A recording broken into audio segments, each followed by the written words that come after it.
s'est gâté. Une révélation choquante sur le RHDP de Alassane Dramane Ouattara. Regardons la vidéo. Les enfants de Côte d'Ivoire, là, vous, qui prenez la photo de Nadi Babo pour dire du n'importe quoi, là. Si vous prenez la photo de Nadi Babo, vous plaquez ça sur vos écrans et vous commencez à raconter du n'importe quoi. Quand on va commencer à prendre photo de vos mamans aussi pour plaquer, pour leur demander ce qu'elles ont fait pour la Côte d'Ivoire ou bien ce qu'elles ont fait pour Ziggy, là. On espère que vous n'allez pas pleurer, hein. Quand on va demander à vos mères ce qu'elles ont fait pour la Côte d'Ivoire, hein, le combat qu'elles ont mené pour la Côte d'Ivoire, parce qu'elles sont ivoiriennes aussi, hein, on espère que vous n'allez pas pleurer.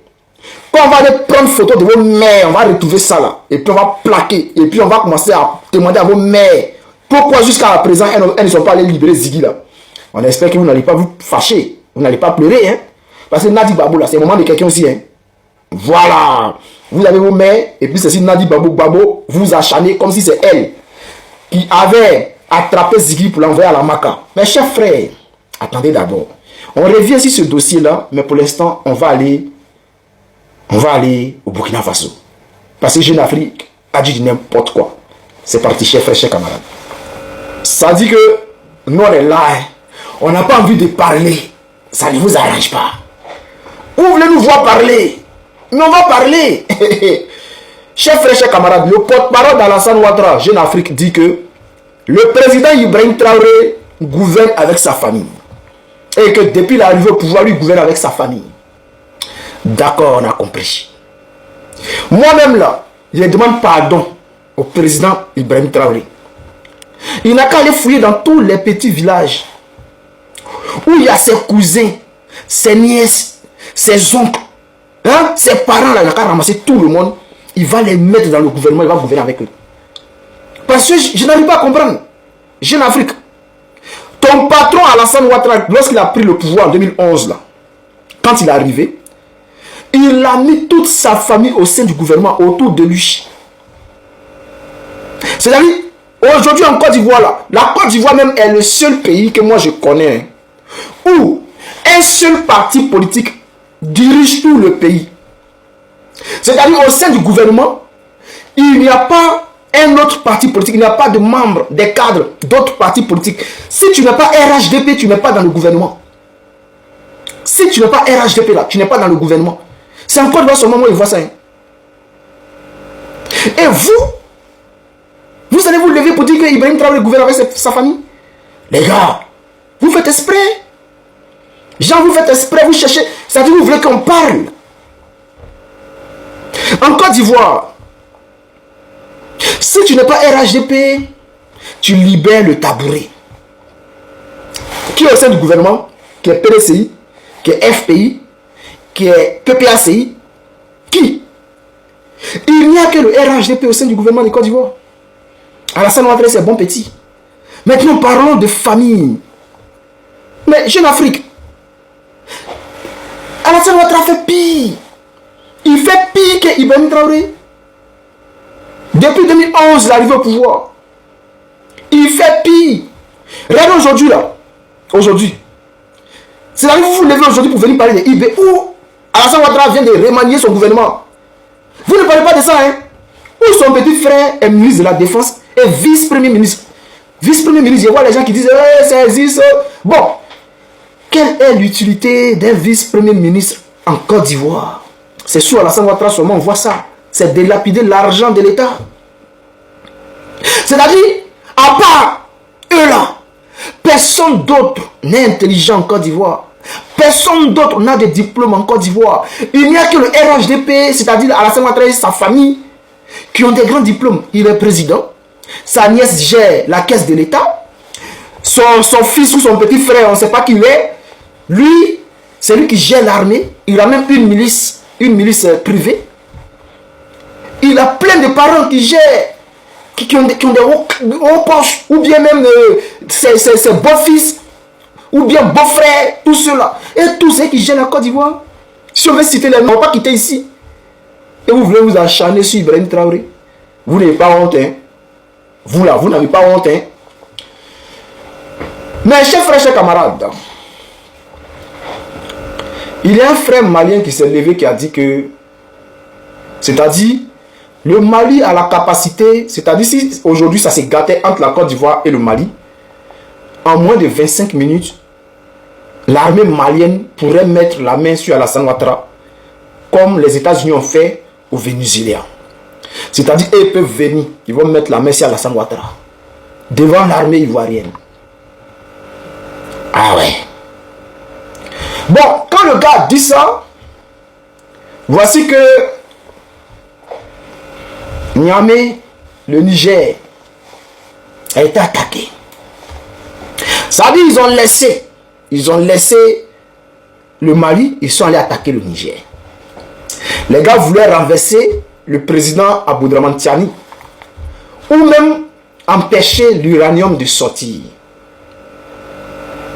Parce que ce n'est pas moi qui le dis, c'est un Français. Je ne sais pas si c'est un journaliste ou bien c'est un blogueur français qui le dit, que l'aéroport de Niamey a été attaqué parce que le Niger cherche à faire sortir l'uranium. Fait passer ça par la mer, je ne sais pas quoi là, ou bien par les airs, je ne sais plus. Mais lui il pense que c'est la France, c'est un Français qui parlait, hein, ce n'est pas un Ivoirien, ce n'est pas un Africain, c'est un Français. Il dit, lui pense que le Niger a été attaqué hier, bah, parce que voilà, le Niger cherche à faire sortir de l'uranium. Et lui pense que c'est la France qui est derrière, selon lui. Ceux qu'on a attrapés là, ce ne sont pas des Français. C'est-à-dire ceux qui sont allés attaquer le Niger, qui ont voulu faire le coup d'État ou bien déstabiliser le Niger, ce sont des Africains. On les a attrapés. Là, je sens que le nom de l'oncle va encore sortir dedans. Parce que Aboudraman Tiani là, lui s'amuse pas, hein, quand lui l'attrape là, tu parles, hein. Et quand tu finis de parler là, lui il vient, il prend sa caméra et puis il commence à citer des noms. Lui là, il tourne pas autour du point. Quand c'est toi là, il va dire ton nom, il va dire c'est toi. Donc chers frères ivoiriens, prions Dieu.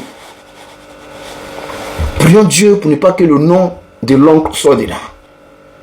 Parce que si son nom est sorti là-bas encore, et cette fois-ci là, je ne pense pas que l'AES va croiser les bras pour dire non, qu'ils vont rester sur la défensive. Chers frères, prions pour ne pas que le nom de l'oncle soit dedans. Voilà. Maintenant, j'aimerais parler un peu de la Côte d'Ivoire. En ce moment, on a des frères ivoiriens qui passent leur temps à s'attaquer à la femme de notre président Gbagbo Laurent, qui parle de Ziggy, qui l'accuse, qui accuse la femme de notre président. Et ces personnes-là disent du n'importe quoi. Ces personnes-là disent du n'importe quoi.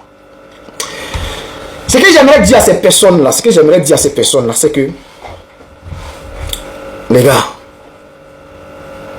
pendant que vous parlez de Nadi Gbagbo là,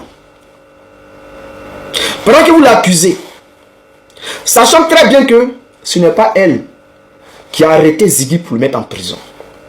Elle fait ce qu'elle peut. Parce que elle prend Ziggy comme elle a pris Ziggy comme son fils. Elle considère Ziggy comme son propre fils. Elle l'aime. Ziggy n'est pas rentré en politique à cause de Nadi Gbagbo. Ziggy n'a pas prononcé, il n'a pas les mots qu'il a fait, il a dit là. Il n'a pas prononcé ces mots là à cause de Nadi Gbagbo. Et Nadi ne l'a pas envoyé, Nadi Gbagbo ne l'a pas envoyé pour aller dire que voici. Même si ces mots-là ne sont pas graves. Pour ces mots, on ne peut pas envoyer quelqu'un en prison. Pour dire que, genre, quand quelqu'un dit, ouais, les gars, allons-y dans les maquis, portons maillot, portons les quais, on ne peut pas mettre quelqu'un en prison pour ça. C'est seulement en Côte d'Ivoire qu'on voit ça. Et quand vous voyez que la justice est bâclée, et que c'est du n'importe quoi, vous devez vous attaquer à la justice de Côte d'Ivoire et à Alassane Ouattara, parce que c'est lui qui a mis Ziggy en prison. Nadi Gbagbo n'a rien à voir dedans. Mais quand vous vous levez, vous vous attaquez à elle. Quand vous plaquez sa photo pour parler d'elle, vous trouvez ça normal? Si on prend la photo de vos mamans pour commencer à plaquer aussi là, est-ce que ça va vous plaire? Mais si on commence à prendre les photos de vos mamans là, pour poser la question, pour savoir ce que c'est vos mamans, ont fait pour la Côte d'Ivoire, ce que vos mamans ont fait dans cette lutte-là, ce que vos mamans ont fait dans cette lutte-là, est-ce que ça va vous plaire? Vous-même vous parlez de Nadi Gbagbo là, mais vos mamans ont fait quoi pour Ziggy? Elles ont apporté quoi à Ziggy? Quelle aide elles ont apporté à Ziggy, vos mamans là? Et puis vous attaquez à Nadi Gbagbo. Jean, c'est trop votre camarade. Jean, vous pensez que c'est votre ami. Elle a fait quoi de mal? Le fait d'aimer Ziggy là, c'est un crime. Parce que nous tous là, on est rentrés en politique là. On n'avait pas de lien avec elle. Personne n'avait un lien avec Nadi Gbagbo lorsque nous tous on rentrés en politique. Lorsque nous tous nous avons commencé à placer nos caméras pour parler là, ce n'est pas à cause d'elle. Toutes les personnes qui se font arrêter aujourd'hui là, ce n'est pas à cause d'elle. Alors, chers frères, chers camarades, je vous demande, de la manière que vous plaquez sa photo pour la dénigrer là, si on place les photos de vos mamans là, j'espère que vous n'allez pas vous fâcher. Hein. J'espère que vous n'allez pas vous fâcher. De la manière que vous prenez la photo de Nadi Gbagbo pour plaquer, pour l'attaquer là, j'espère que si on commence à placer les photos de vos mamans là, pour les attaquer aussi, pour demander ce qu'elles ont fait pour Ziggy, c'est quel le combat qu'elles ont mené pour la Côte d'Ivoire, parce qu'elles sont ivoiriennes. Hein. J'espère que vous n'allez pas vous fâcher. Hein. Parce que trop c'est de trop. Hein. Elle a aussi ses enfants. Hein. Ces enfants-là sont sur les réseaux. Hein. Ils voient tout ce qui se passe. Hein. Donc faites très attention, les gars. Parce que chercher l'argent sur Internet ne vous donne pas le pouvoir de tout faire. Hein? Vous n'êtes pas obligé de faire des vidéos chaque jour. Bon, je comprends. Vous êtes obligé de faire des vidéos chaque jour parce que vous avez besoin de gagner quelque chose pour manger. Mais, maman des gens là, c'est maman des gens. Hein. Voilà. Je sais qu'il y a d'autres qui vont dire, et toi-même tu t'attaques à Alassane Ouattara. Moi là, je suis PPACI. Alassane Ouattara a attrapé les gens du PPACI pour les mettre en prison. Voici pourquoi je demande à Alassane Ouattara de les libérer. Et je dis à Alassane Ouattara qu'il n'a pas le droit de faire un 4e mandat. Et nous allons combattre son 4e mandat jusqu'à la fin de nos vies. Je ne l'ai jamais insulté. Sa femme est là. La femme d'Alassane Ouattara est là. Je ne l'ai jamais attaqué. Est-ce que vous comprenez? Même si elle n'a pas parlé dans l'affaire de Ziggy, elle a aussi des enfants. Elle, si on prenait ses enfants comme ça pour les mettre en prison là, est-ce qu'elle allait être contente? Non. Vous allez me dire non, mais ces enfants ne font pas la politique. Si, ils font la politique. Cacao de Côte d'Ivoire, c'est eux qui gèrent. Tout ça, c'est politique. Ce sont ces enfants qui gèrent Cacao de Côte d'Ivoire. Donc tout ça, c'est politique. Ils ont plein d'entreprises en Côte d'Ivoire. Voilà. Qui gèrent les affaires des Ivoiriens. Donc tout ça, c'est politique. Donc si on s'attaque à ces enfants ou bien on les prend, on les met en prison là, est-ce qu'elle sera contente?